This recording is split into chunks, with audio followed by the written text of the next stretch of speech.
G'day everyone, welcome back. Grandma's Handbag. So glad you could join us here tonight. For the first in a new series, I want to start an intermittent series called Downunder Discs. I know, I've just got to go with the alliterative titles. I always seem to do it. Just the dag in me. So if you can persevere with that, we might be in for some, well, I think there's some pretty good music here. But because it's Downunder Discs, we have a Down Under helper. Jamesburg's Premium Lager. Just a straight lager, but from Tasmania, so supposedly very, very pure, clear waters. This is a favourite of my old man, so Dad, cheers to you.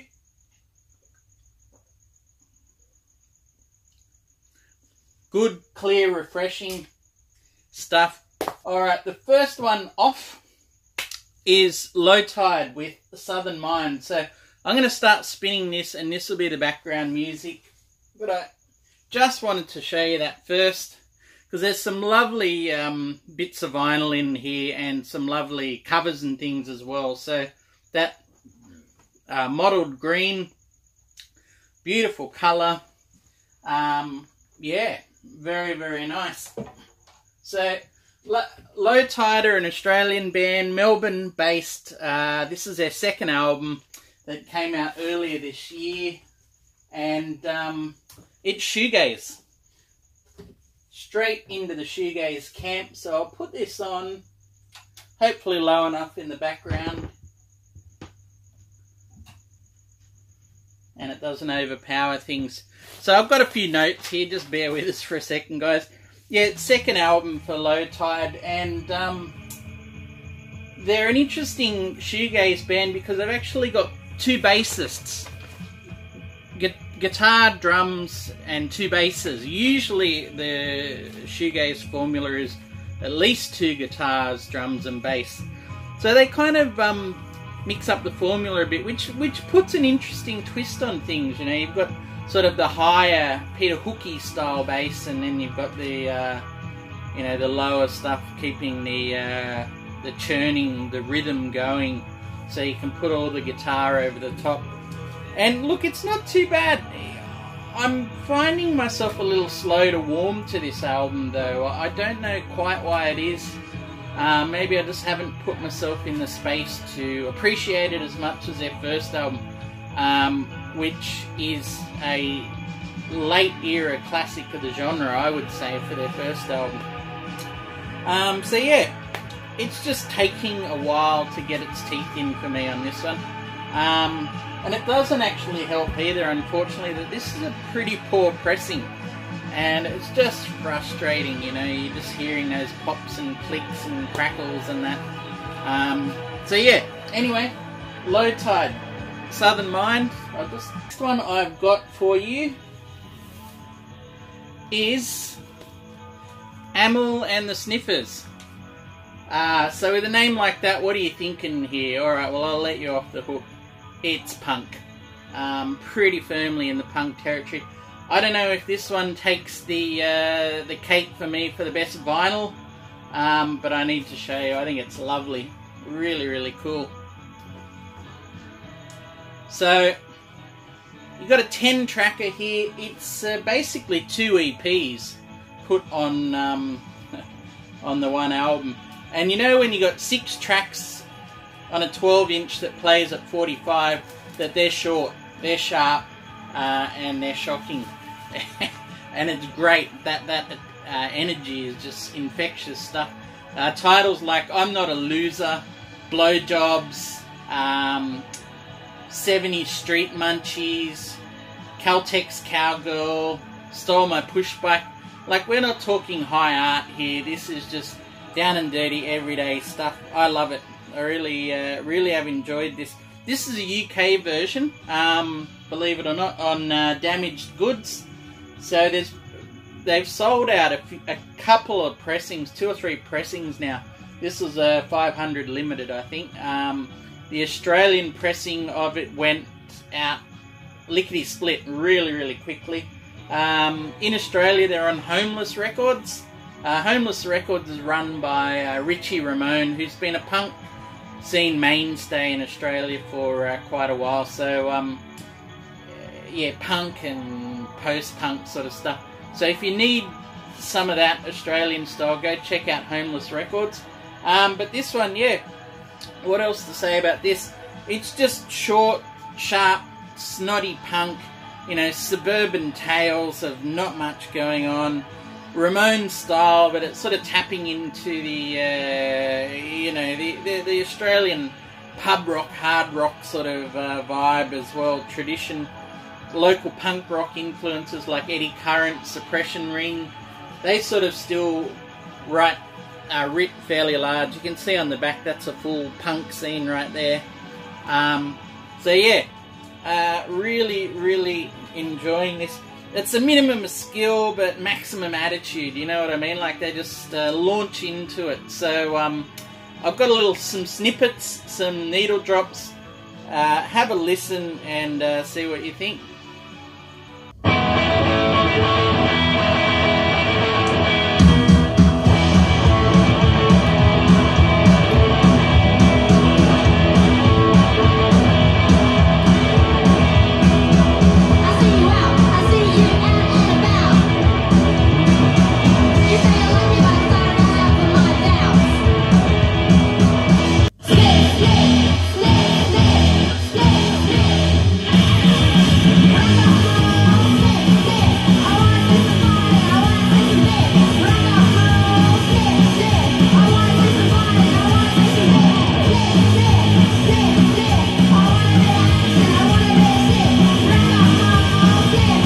The next one we've got is, let's see if we can see that one.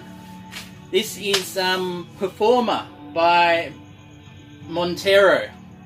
So Montero is Ben Montero, or Benny, B-J-E-N-N-Y. He's gone to calling himself that lately. I think he's a bit of an ABBA tragic. Sorry, I just lost my notes there, folks.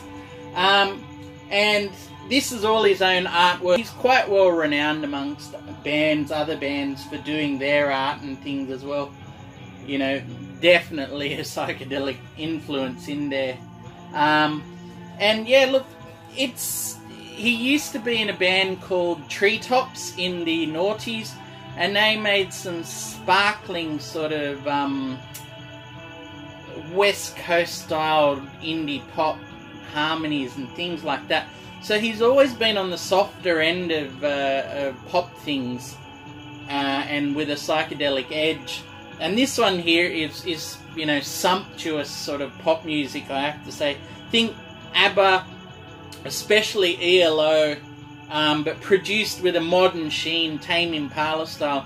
And in fact, it's produced or co-produced by Jay Watson, who's in Tame Impala, who's also in Pond. So if you liked Current's, Tame Impala's latest one, or even Pond's latest, The Weather, you'll probably dig this, although, like I said, generally on a softer tip here.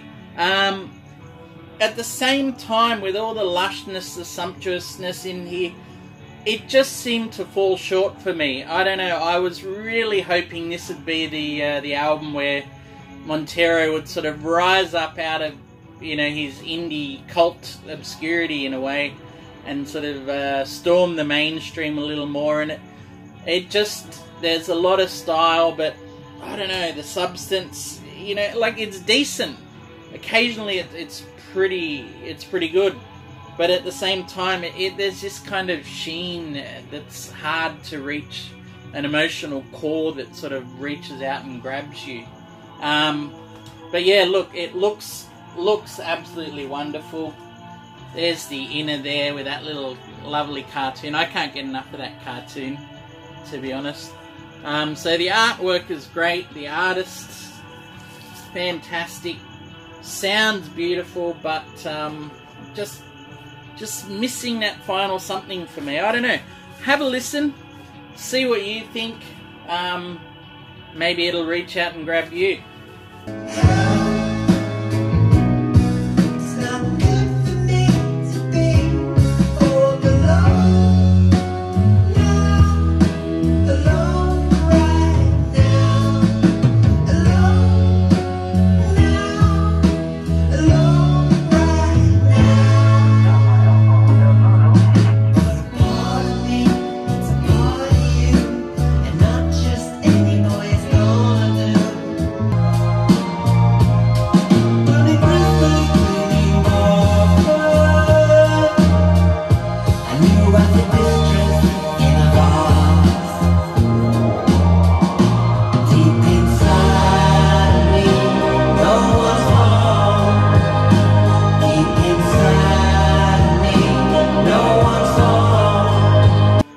this next one, Blank Realm, with the album Last Scene. So this is a very interesting one. This is 300 copies. Each one is hand printed. So that's all textured on there. You can see, so each one will be unique. I got, luckily, wow, I don't know how I got number 20, but I saw this was up for pre-order on the band site, just on a whim more than anything, and wondering, because I hadn't heard of them for a couple of years, and they were putting something out that or the very next day, so in I jumped, and yeah.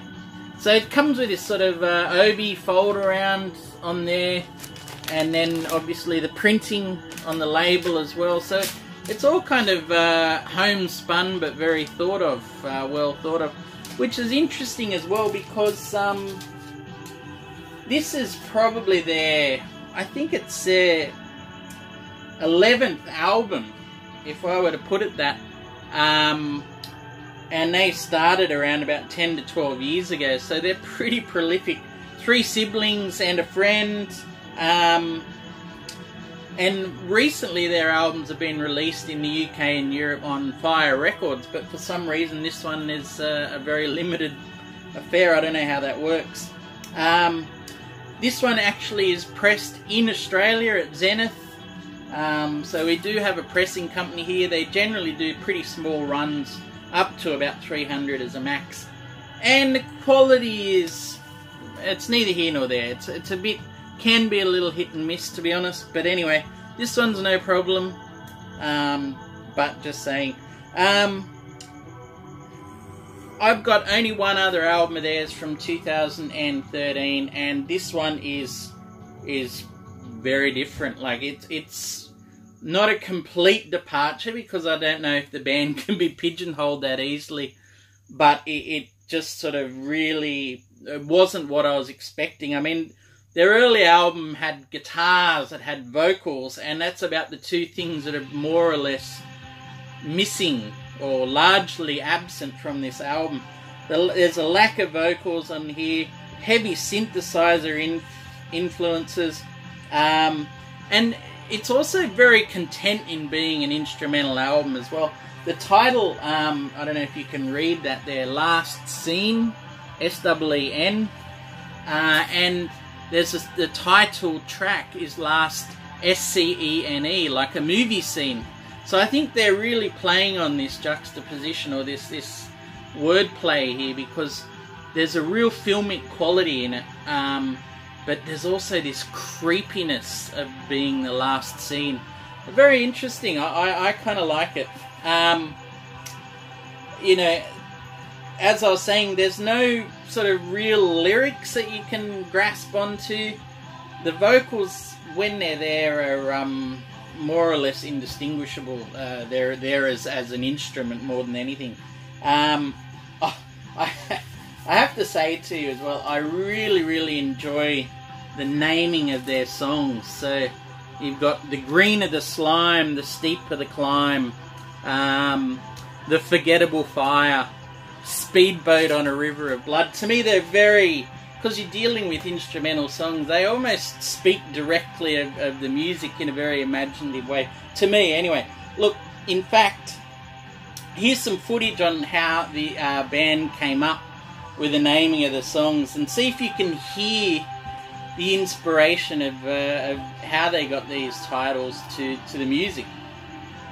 Man, this song sounds like when you go down to the shops at midnight to get some ciggies. Yeah, except the shop is in this whole other dimension. Yes!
yeah, let me know what you think. Musically, they're really hard to place for me. I mean, but there's that, as I said, that cinematic quality to things. The other thing I really like is that there's a real assurance to their craft. You know, to jettison their instruments and go with the instrumental music. It just shows refreshing lack of ego, just to play and do what needs to be done to serve the song. So, you know, respect to that. Really enjoy that. Alright, two names that, if I'm on the lookout for something that denotes quality in Australian music, these are the sort of names that I'm looking out for. Number 1, Mikey Young, and number 2, Al Montfort. So I'll get to those in just a second. Now, Mikey Young's name, he turns up just about everywhere in Australian music. He's long been a mastering engineer, believe it or not. In fact, one of his first bands, Eddie Current, Suppression Ring, met because they worked at a record plant. If that's not a total music geek out, I don't know what is. But, so he mastered a lot of the albums here tonight. He mastered this. He mastered the next two I'm going to show as well. He's also in bands, as I said, Eddie Current, Suppression Ring, and he shares in Total Control, which is this post-punk kind of band. And he shares Total Control with the second guy, Al Montfort.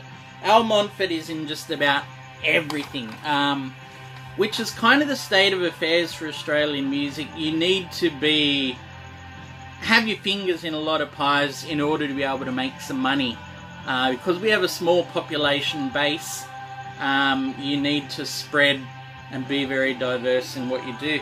So Al Montfort, he's been in Dick Diver, Lower Plenty, UV Race. Actually, I've got a solo tape here, and he's Total Control, East Link. It goes on and on. Anyway, the next album is by Terry, called Remember Terry, and Al Montfort is a gentleman here on the left, and basically this is not a super group of Melbourne bands, but these people have all played in other bands. This gentleman here is also in Total Control, and yeah, it's a very, very interesting album, this one. It's on Upset the Rhythm in a UK label, just on pure straight white. Quite a nice pressing as well, I have to say. I can't remember where this one was pressed. I'm going to imagine in Europe somewhere. This album here, Remember Terry, is a funny one. It's their second album. Technically, it actually came out last year. They've already moved on to their third album. 3 albums in 3 years. And yeah, look, it's a real grower to me. It gets its hooks in. It's clever. They're deceptively kind of simple hooks in a way, but I don't know, it feels clever at the same time. And I'm starting to realise there's this subversive, personal political kind of lyric and viewpoint that creeps in through there, you know. It's that kind of pop that on the surface feels quite sunny on the first pass, second listen, until you start to listen a bit more, a bit closer, and it gets a little more sinister. It's not what I think, it's the cloud that sleeps.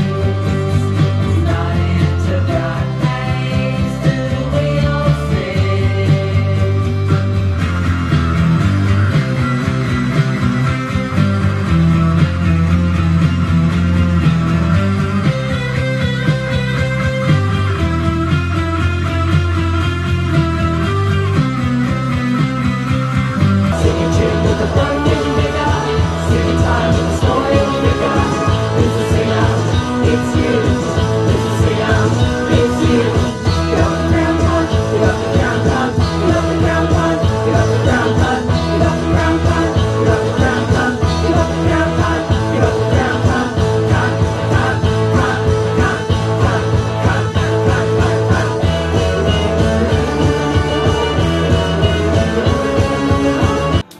yeah, that's sort of really come up. If we had a horse race, this has been one of the bolters on the outside that's come up pretty well. I've left the winner for last though, because this one has, if it hasn't blown me away, it's probably one of my contenders for album of the year. Not that I've really listened to enough to claim that at the moment, but enough new albums, but we'll go with it. So this is called The Green Child, self-titled album, first album, and on the back here we have all songs by Mann and Young. Al Montfort, this gentleman, plays saxophone on one song, and this Young on here is the Mikey Young that I was talking about before. So yeah, he basically has really tried his hardest to keep his name off this. He's only kept his surname on, just on the straight thing, and that's the only mention of his involvement in it. But in fact, his signature, or if not his signature, his sound and input is all over this. So Raven Mann and Mikey Young. Raven Mann from Grass Widow, a US Californian band. This album though it feels on the surface a long way away from that though. It's very stripped down and studied, you know, a real minimalist approach to synth pop, and there's cold wave post-punk influences in there, so really evolving that sort of punk and post-punk from last decade in their solo or their other projects into something altogether different here. You know, there's a handful of other instruments, as I said, the sax and a bit of guitar, but otherwise it's all pretty sparse on here. Drum machines, slow-moving cold wave synths throughout, you know, and it's all about tones and sustained notes. Sometimes they almost take on a pastoral edge, and there's this, it's not really ambient though, because you often get that pulse or kick drum through most of the songs that roots things. But the pastoral element really comes through on, well, the tracks I've chosen. Yeah, have a listen to them.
So that track, Maria Lane, there is actually a cover of a 1970s folk song done by Keith Pearson in the UK.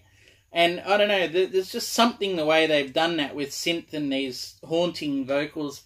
Absolutely beautiful and arresting. And it's sort of, well, apart from also being quite chilling in the lyrical content, this is the song that cracked the album open for me.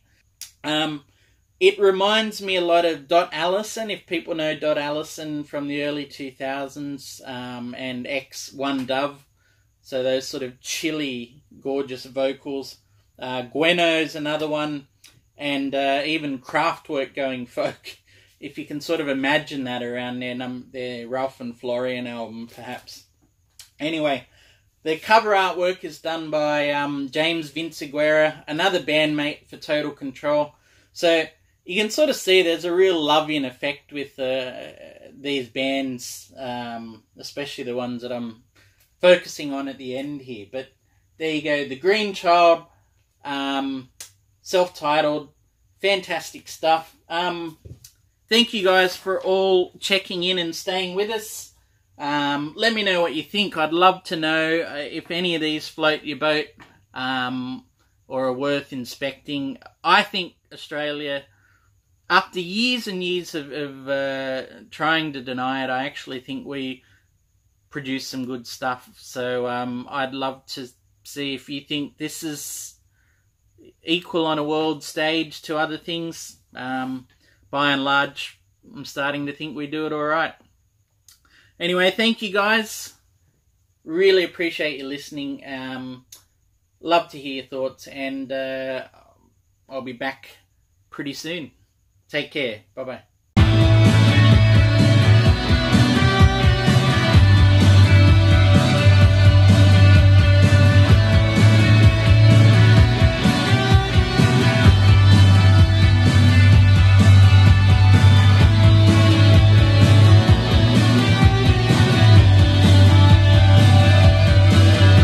This song is so 80s, we could have written it on a speedboat in Miami. Yeah, your hair metal guitar shreds it up like a speedboat. If you just did a laugh, that would have been perfect.